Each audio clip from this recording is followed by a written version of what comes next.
নমস্কার, আমি একটা এরকম বোল নিয়ে নিয়েছি, তার উপরে একটা স্ট্রেনার নিয়েছি। 2 কাপ মতো দিয়ে দেবো বেসন। বেসনটা প্রথমে চেলে নেব। চেলে নিলে পারে ব্যাটার তৈরি করতে সুবিধা, মানে গোটা গোটা যেটা থাকে সেটা থাকবে না।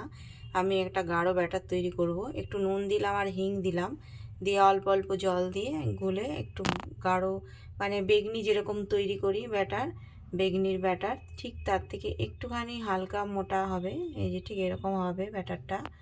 তারপরে আমি ওই বেসনের প্যাকেটটা নিয়ে নিয়েছি। আর 2 কাপ বেসন মানে 200 বেসন। আমি ওই প্যাকেটটা একদিকটা কেটে নিয়ে ওর মধ্যে অর্ধেকটা ঢেলে নিলাম। কড়াইতে তেল বসিয়ে দিয়েছি, তেলটা ভালো করে গরম করে নেব। আমি বেসনের প্যাকেটের মুখটা গাঁটা দিয়ে বেঁধে নিলাম। তারপরে একটা কোণা ঠিক এইভাবে একটু কেটে নেব। আজকে বানাবো সেও। এটাও আমি অনেক দিন আগে দিয়েছিলাম, এটা আমি আবার দেখালাম, এই যে দেখাচ্ছি।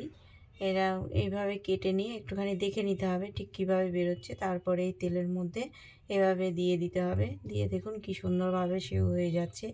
আমরা তো সব সময় বাইরে থেকে কিনেই খাই, কিন্তু এরকম করে বাড়িতে বানালে খুব সহজেই হয়ে যায় আর খুব তাড়াতাড়ি হয়ে যায়।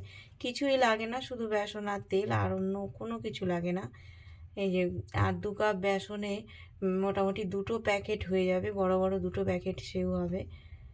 এইভাবে আমরা প্রথমে দিয়ে দিলাম, তারপরে আমি পরপর সবগুলো এইভাবে করেই নেব।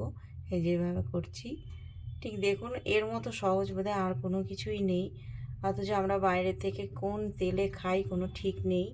এই যে আমি সবগুলো করে নিয়েছি। বাড়িতে অবশ্যই বানান, আর কখনোই এভাবে কিনে খাবেন না, কেন একদম সহজ দেখলেন বানানো।